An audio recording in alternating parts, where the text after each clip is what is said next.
Quel genre d'homme et de femme veux-tu laisser à ce monde? Si tu ne donnes pas un autre message à l'enfant, le message qui va rester, c'est celui qui reçoit la télé. Je voudrais vous parler ce matin d'une femme. Une femme qui a compris aussi qu'il faut nourrir l'esprit de l'enfant des choses de Dieu. Elle a bien compris cela. C'est une femme de l'Ancien Testament.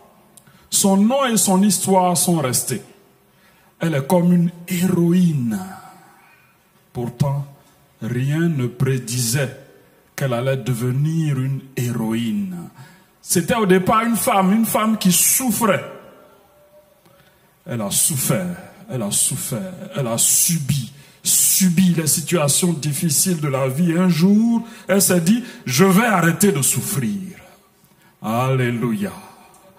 Si tu souffres, laisse Dieu toucher ton cœur, réveiller ton esprit pour dire, je vais arrêter de souffrir, je vais arrêter de subir. Je vais prendre le chemin de celui qui peut régler mon problème. Je vais aller dans la présence de Dieu. C'est ce qu'elle a fait.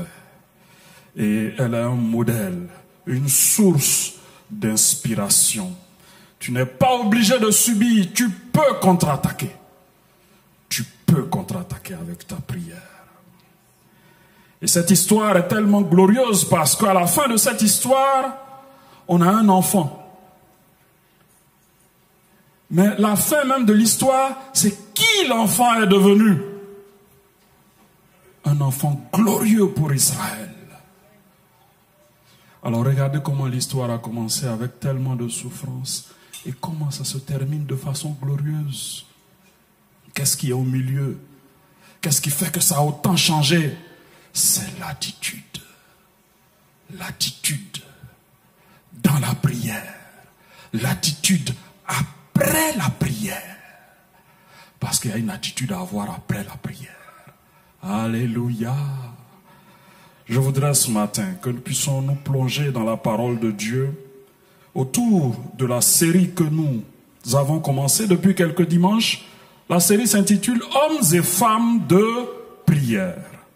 Aujourd'hui, nous voulons parler de prier et agir comme Anne.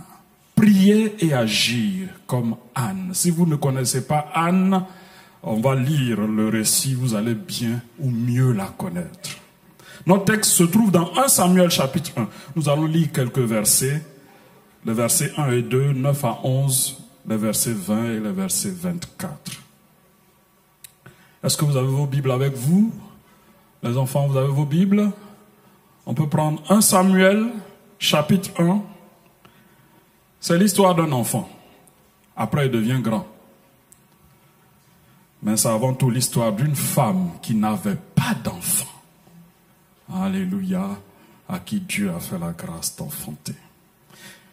Il y avait, verset 1, un homme de Ramathaïm, Sophim, de la montagne d'Éphraïm, nommé Elkana.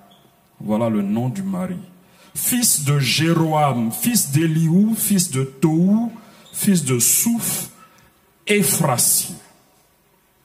Cet homme donc, Elkana, avait 2 femmes. Quand vous lisez de telles choses dans l'Ancien Testament, ce n'est pas une incitation à avoir 2 femmes. Voilà. C'est des choses que Dieu a permis dans l'Ancienne Alliance parce que le cœur d'Israël était dur. Donc ce n'est pas tout qu'on reproduit. Alléluia.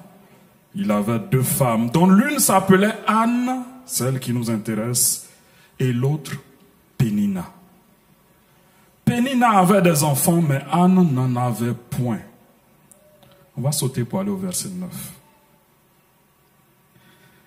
Alors, Pénina qui avait des enfants mortifiait l'autre qui n'avait pas d'enfants, faisait souffrir l'autre qui n'avait pas d'enfants.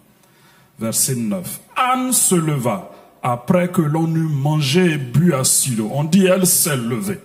Alléluia, c'est un réveil. Son esprit a été réveillé. Le sacrificateur Élie était assis sur un siège, près de l'un des poteaux du temple de l'Éternel. Verset 10.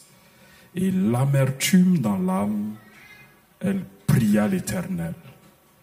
Elle pria l'Éternel et versa des pleurs. Elle fit un vœu en disant, Éternel des armées, si tu daignes regarder l'affliction de ta servante, si tu te souviens de moi, et n'oublie point ta servante, et si tu donnes à ta servante un enfant mâle, un garçon, je le consacrerai à l'Éternel pour tous les jours de sa vie. Et le rasoir ne passera point sur sa tête. Verset 20. Dans le cours de l'année, Anne devint enceinte. Alléluia. Dans le cours de l'année, alléluia. Après cette prière, dans le cours de l'année, elle devint enceinte. Et elle enfanta. Est-ce que c'est une fille? Non, elle a demandé un garçon. Elle enfanta un fils qu'elle nomma Samuel. Car, dit-elle, je l'ai demandé à l'Éternel. Verset 24, c'est le dernier. Quand elle l'eut sevré, elle le fit monter avec elle et prit 3 taureaux, un épha de farine et une outre de vin. Elle le mena dans la maison de l'Éternel à Silo. L'enfant était encore tout jeune. Alléluia, c'est la parole du Seigneur. Je voudrais que nous parlions de 3 points. Le premier, ce qui déclenche la prière de Anne. Qu'est-ce qui a fait qu'elle a commencé à prier? Deuxièmement, sa prière, les caractéristiques de sa prière, notamment, elle a prié, elle a fait un vœu. Alléluia, on va parler du vœu. Et on va parler aussi de son action après sa prière et insister sur son action. Elle a envoyé l'enfant à Silo. Et enfin, nous parlerons du résultat de cette prière. Qu'est-ce qui déclenche la prière de Anne? Au verset 6, voici ce qu'on lit. Sa rivale lui prodiguait des mortifications pour la porter à s'irriter de ce que l'Éternel l'avait rendu stérile. On peut, après lecture de ce verset, penser que c'est la souffrance qui a déclenché la prière. C'est sûr, la souffrance a une part dans le déclenchement de sa prière. Mais elle souffrait depuis longtemps. Parce que l'autre avait des enfants et elle n'en avait pas. Donc si on dit il y a plusieurs enfants, on parle de mois, on parle d'années. Donc elle a souffert pendant longtemps. Si on veut dire que c'est la souffrance qui a déclenché la prière, il y a certainement quelque chose d'autre qui s'est ajouté à cette souffrance. Alléluia. Ce n'est pas seulement la souffrance, parce qu'elle a souffert trop longtemps. Dieu a réveillé son esprit. Voilà ce qui a déclenché la prière. Dieu a réveillé son esprit. Je ne sais pas si tu souffres. Je ne sais pas si la situation dure. Quelquefois tu pries et tu penses qu'il n'y a rien. Mais quand Dieu réveille ton esprit, c'est plus le même genre de prière. Anne, c'était quelqu'un qui aimait Dieu, qui craignait Dieu, qui allait tous les jours dans la maison de Dieu. Chaque année, ils y allaient pour adorer avec les enfants de l'autre, avec son époux. Ils y allaient pour adorer. Mais Dieu a fait quelque chose. Dieu a réveillé son esprit. Alléluia. Si tu passes par la souffrance, crie à Dieu pour que ton esprit soit réveillé. Parce que quand ton esprit est réveillé, ce ne sont plus les prières classiques, les prières simples. Non, non, non, non, non, non. Tu pries une seule fois. Ton cœur est tout entier à Dieu. Et puis tu sais que tu as fait quelque chose. Alléluia. Tu sais que tu as fait ce qu'il fallait devant Dieu. Dieu a réveillé l'esprit de Anne. Elle a souffert, beaucoup souffert, du chagrin, de l'amertume, des complexes. Beaucoup se sont réveillés dans son cœur. Je suis inférieur. Je suis une femme abandonnée. Je suis une femme rejetée. On ne m'aime pas. Quelquefois, ça peut arriver dans Dieu ne m'aime pas. Quand la souffrance est trop grande. Mais laisse Dieu réveiller ton esprit. Alléluia. Laisse Dieu réveiller ton esprit. Et puis ce jour-là, les choses vont changer. Les choses ne seront pas comme avant. Il y avait une porte ouverte dans la maison de Dieu. Et c'est comme ça que Dieu a réveillé son esprit. Elle y allait tout le temps. Mais ce jour-là, elle a compris qu'il y avait une porte ouverte. Il fallait saisir l'opportunité. Il fallait répondre à l'invitation de Dieu. Et elle est allée. Alors fais comme Anne. Fais comme Anne. Si tu n'y arrives pas, si tu penses que tes prières sont toujours monotones, s'il n'y a pas quelque chose de nouveau, demande à Dieu de créer cette chose nouvelle. Et l'attitude qui va en ressortir va te permettre d'entrer dans quelque chose de nouveau avec Dieu. Parlons de la particularité de la prière de Anne, surtout du vœu qu'elle a fait. Elle a prié. Elle n'avait pas d'enfant, donc elle a demandé un enfant. Mais sa prière était plus compliquée. Elle a demandé un enfant mâle. Elle n'a pas juste demandé un enfant. Elle a demandé un enfant pour le rendre au Seigneur. Alléluia. Elle a fait un vœu. Les vœux, on en trouve beaucoup dans l'Ancien Testament. Et c'est une pratique courante. Jacob a fait un vœu à l'Éternel en fuyant son frère Ésaü. Si vous lisez Genèse 28, verset 20, vous verrez. Jephthé a fait un vœu à l'Éternel avant d'aller combattre les fils d'Amon, dans Juge, chapitre 11, verset 30. Israël, à un moment donné, a fait aussi un vœu à l'Éternel. Alors, faire un vœu à l'Éternel, c'est une prière qu'on suit d'un engagement. Voilà la particularité de la prière de Anne. Elle a prié et son engagement, sa prière a été suivie d'un engagement. Elle s'est engagée à donner l'enfant à l'Éternel. Le vœu n'est pas obligatoire, mais il faut bien veiller. Il faut bien veiller quand on veut faire un vœu. Parce que Dieu n'est pas notre enfant, il est notre Dieu. Si on s'engage devant lui, il faut faire attention à faire ce que nous avons promis faire. Deutéronome 23 dit ceci: si tu fais un vœu à l'Éternel, ton Dieu, tu ne tarderas point à l'accomplir. Car l'Éternel, ton Dieu, t'en demanderait compte et tu te chargerais d'un péché. Tu as fait un vœu à l'Éternel et puis tu remets. Attention, Dieu dit, il ne faut pas tarder à l'accomplir. Proverbe 20, 25 dit, c'est un piège pour l'homme que de prendre à la légère un engagement sacré. Quand tu as pris un engagement dans la maison de Dieu, ça devient sacré. Il ne faut pas prendre cela à la légère et de ne réfléchir qu'après avoir fait un vœu. Ecclésiaste 5, verset 3, on l'a lu dans la semaine. Lorsque tu as fait un vœu à Dieu, ne tarde pas à l'accomplir, car il n'aime pas les insensés. Accomplis le vœu que tu as fait. Mieux vaut pour toi ne point faire de vœu que d'en faire un et de ne pas l'accomplir. Voilà ce que Dieu dit. Alors on peut se demander, mais pourquoi Anne a fait ce vœu? Alléluia. Pourquoi elle a fait ce vœu?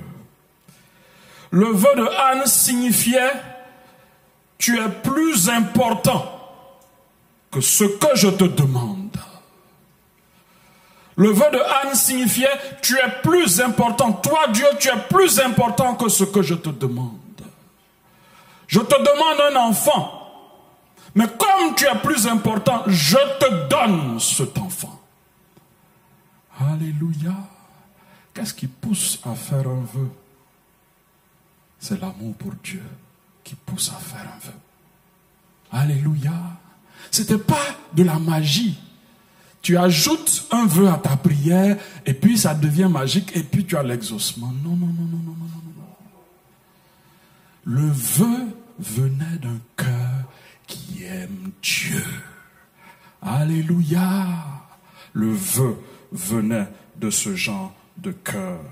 C'est l'expression de l'amour que nous avons pour Dieu. Alors je ne sais pas s'il y a des mamans qui ont longuement prié ici pour avoir un enfant, qui se retrouvent dans cette histoire de Anne.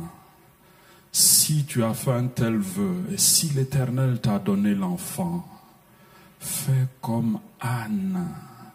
Ne considère pas cet enfant, ne le prends pas à la légère, ne minimise pas, ne néglige pas ce que tu dois lui apporter spirituellement.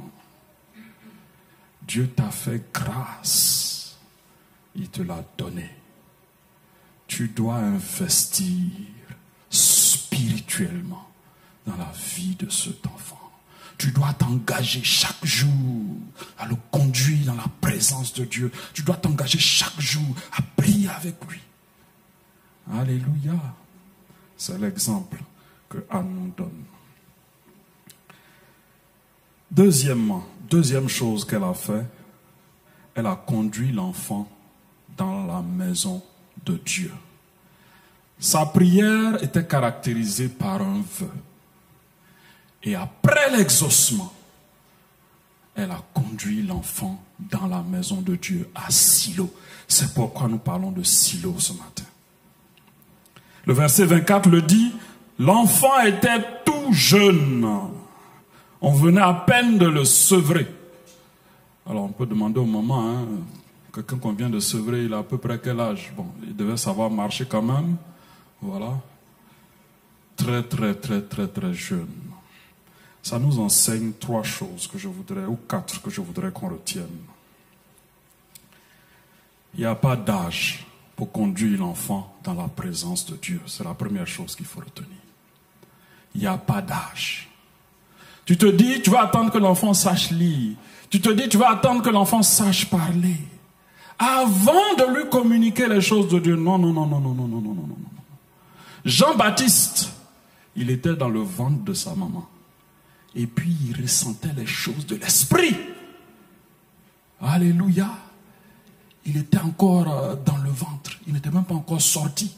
Mais il avait un esprit qui était sensible au Saint-Esprit. Alléluia. Alors, l'enfant, dès qu'il naît là, ta mission c'est de lui communiquer la présence de Dieu. Alléluia. Silo, c'est ça, c'est la présence de Dieu. Alors même si c'est pas parler, même si c'est pas lire, tu peux prier pour lui. Tu peux chanter, adorer. Il va ressentir aussi la présence de Dieu parce que Dieu lui a donné un esprit. Et même s'il ne sait pas s'exprimer, son esprit est sensible à la présence de son Créateur. Tu as l'obligation, comme Anne ici l'a fait, de conduire l'enfant dans la présence de Dieu. La deuxième chose que nous retenons de l'acte de Anne, c'est que l'enfant doit être mis en contact avec Dieu tous les jours de sa vie. C'était le sens du don qu'elle allait faire à l'Éternel. Cet enfant, il ne sera pas pour moi, il sera pour toi. Chaque jour, il va dormir là où il y a la présence de Dieu. Il va être en contact avec la présence de Dieu. Chaque jour, il va entendre la parole de Dieu. Chaque jour, il va entendre des prières. Chaque jour, il va voir des hommes et des femmes servir Dieu. Voilà pourquoi elle a conduit l'enfant là-bas. Pour que chaque jour, il y ait quelque chose de Dieu que l'enfant reçoit. Chaque jour, il y a quelque chose de Dieu qui est semé dans le cœur de l'enfant. Silo représente ta maison. Silo, ce n'est pas seulement l'église, c'est ta maison, le lieu où l'enfant est. Chaque jour, dans cette maison où tu habites, tu dois servir la présence de Dieu à ton enfant. Chaque jour, tu as cette responsabilité. Donc, chaque jour, tu dois prier avec lui. Chaque jour, tu dois lui parler des choses de Dieu. Il doit te voir. Elle doit te voir prier. Silo, c'est ta maison. Silo, c'est aussi l'église. Chaque dimanche, tu dois faire un cadeau à ton enfant. Le cadeau de l'envoyer dans la présence de Dieu. C'est le plus beau cadeau que tu puisses faire à ton enfant le dimanche. Le conduire dans la présence de Dieu. Alléluia. À Silo. Donc Silo, c'est ta maison où il doit avoir la présence de Dieu. Silo, c'est l'église où tu dois conduire l'enfant. Mais Silo, c'est aussi ta vie.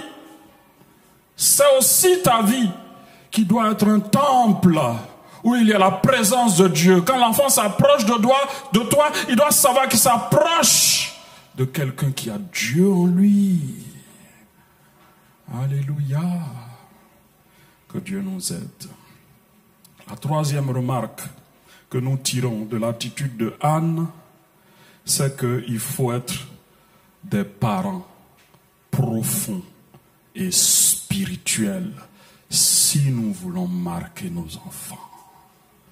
Il faut être des parents profonds et spirituels. Le message s'adresse aussi à nos moniteurs et monitrices. Il faut être profond et spirituel. On pense que l'enfant ne ressent pas les choses profondes, donc on peut lui servir des choses superficielles. Attention, attention. Si tu es moniteur, monitrice, et que tu penses que tu peux ne pas te préparer pour venir parler aux enfants, de toute façon, ce sont des enfants. Ils ne vont pas ressentir, ils vont ressentir que tu ne t'es pas préparé. Ils vont ressentir que la présence de Dieu n'est pas pleine en toi. Parce qu'eux aussi, ils sont sensibles à la présence de Dieu. Alors faisons attention, ne les considérons pas comme des enfants qui ne comprennent rien. Donc on peut leur servir n'importe quoi. Attention, attention. Avant de me tenir devant les enfants, je me tiens dans la présence de Dieu. Puis je viens devant l'enfant. Alléluia. Ma présence va faire la différence, même si je n'ouvre pas la bouche, même si je ne dis pas un mot. La présence de Dieu en moi va faire la différence. Alléluia. Donc, il faut conduire l'enfant dans la présence de Dieu. Malheureusement, l'enfant ne décide pas pour lui-même. Je dis malheureusement parce que il ne peut pas venir lui seul à l'église. C'est toi le parent qui le conduit à l'église. Quelquefois, il ne sait pas lire. Ou il ne sait même pas prier. Donc, il dépend de toi pour tout ce qu'il va recevoir spirituellement. Et s'il arrive que toi, tu n'es pas profond, tu ne cherches pas Dieu, lui aussi, tu vas faire de lui un enfant qui ne cherche pas Dieu. Parce qu'il sait, quand tu es sincère dans ta prière, quand tu n'es pas sincère, quand tu pries pour la forme, quand tu pries sincèrement, il sait. Donc tu communiques tout ça à l'enfant. Que Dieu nous aide. Nous avons des valeurs à communiquer aux enfants, pas juste des messages à leur communiquer. Une valeur, c'est quelque chose que tu as adopté toi-même. L'enfant voit ça en toi. Et puis quand tu lui parles, ça a du sens.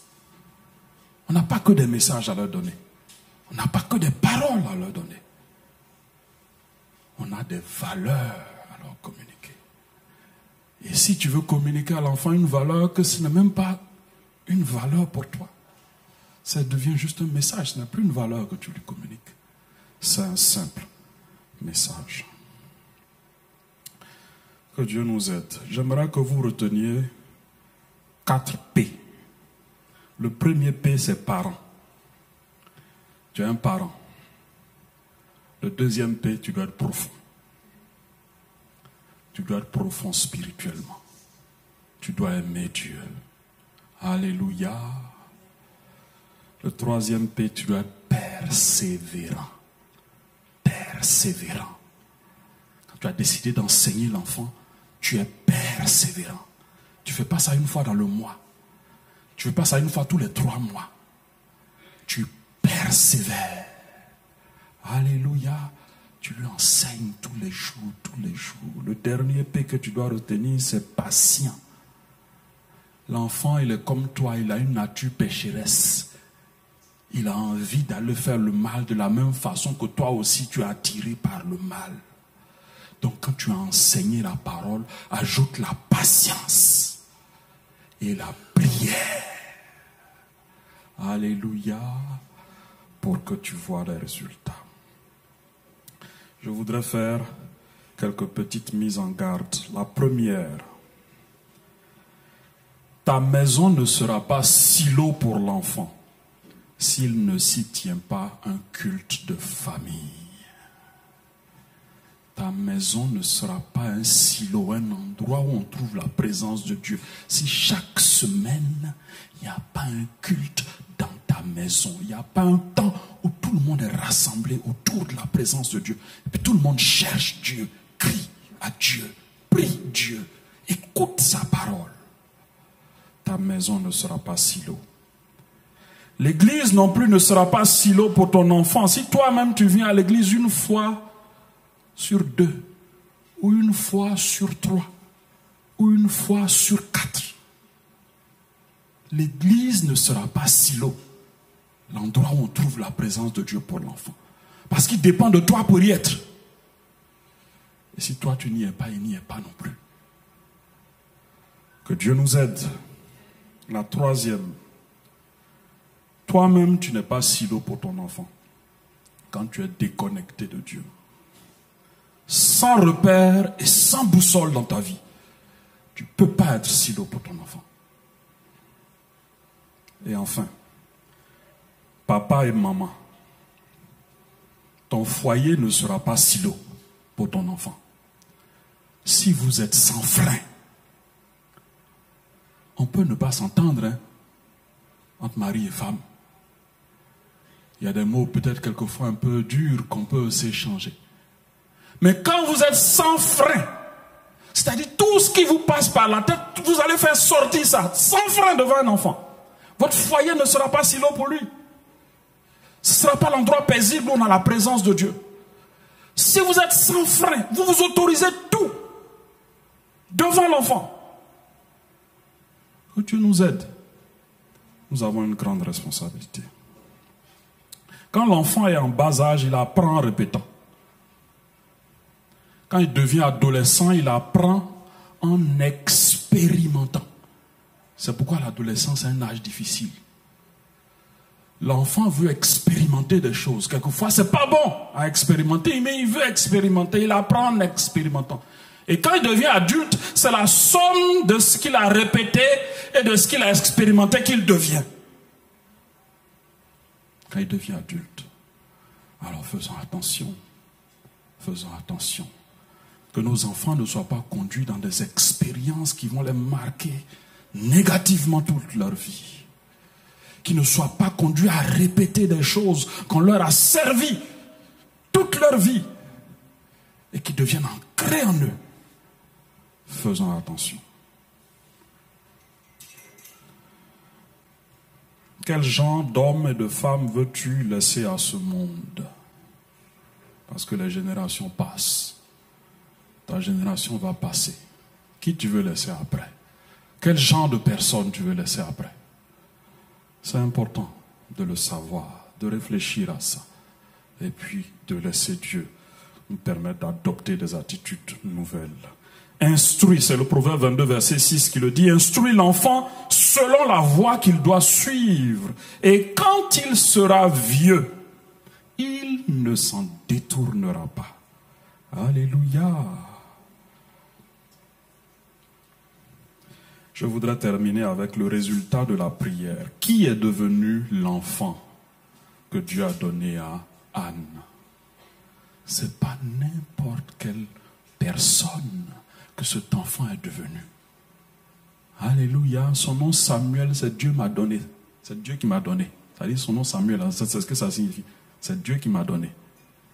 Donc quand tu le vois, et puis tu dis Samuel, tu dis en même temps, c'est Dieu qui t'a donné à Anne.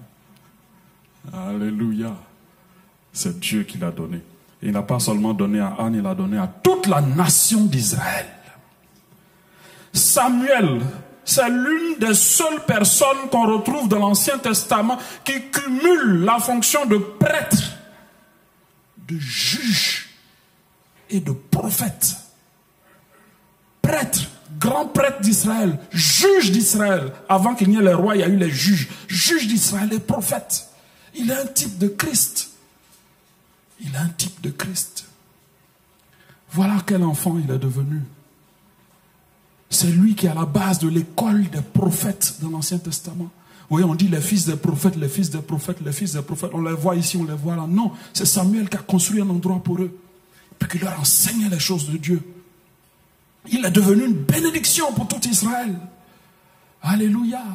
C'est l'un et c'est le dernier des juges en Israël et c'est l'un des plus grands que Dieu a donné à Israël. Voilà une histoire qui commence par une femme triste qu'on mortifie dans son foyer, mais que Dieu réveille un jour, qui va dans la présence de Dieu. Et voilà ce qui sort. Une bénédiction pour toute la nation. Alléluia. C'est ce que je veux pour toi. C'est ce que je veux pour toi. Nous voulons que nos enfants qui sont là, ils ne soient pas de simples enfants. Est-ce que c'est ce que tu veux? Il ne faut pas que ton enfant soit un simple enfant. Il faut que ce soit un enfant particulier, en qui il y a la présence de Dieu, et qui change les choses, qui change le cours de l'histoire, comme Samuel a changé le cours de l'histoire en Israël. Ce sont de tels enfants que nous voulons. Le monde d'aujourd'hui est très très méchant envers les enfants. Très méchant. Parce qu'il y a beaucoup de choses, beaucoup de vices, beaucoup de choses auxquelles les enfants sont exposés. Nous avons l'obligation de contre-attaquer. Si tu ne donnes pas un autre message à l'enfant, le message qui va rester, c'est celui qui reçoit la télé. Si tu ne lui communiques pas une autre culture, la culture qui va rester, c'est la culture de la télé, la culture des réseaux sociaux. Nous sommes dans un monde qui est méchant envers les enfants, qui est dur envers les enfants. Parce que le réseau social ne va pas juger pour savoir que le téléphone est entre les mains des enfants. Le réseau social, il ne réfléchit pas. Il donne tout ce qu'il a dans le ventre, tout ce qui est mauvais. Il communique cela. Alors nous avons une responsabilité. Nous avons une responsabilité. Est-ce que tu veux éduquer un enfant qui fait la différence dans ce monde? Si c'est ce que tu veux, toi-même fais la différence dans la vie de l'enfant. Fais la différence. Sois différent. Laisse Dieu te changer. L'enfant peut témoigner quand son parent est en train de changer. Il voit. Alors, Dieu ne nous demande pas d'être des hommes parfaits, mais des hommes qui progressent, qui avancent. C'est ce que Dieu veut.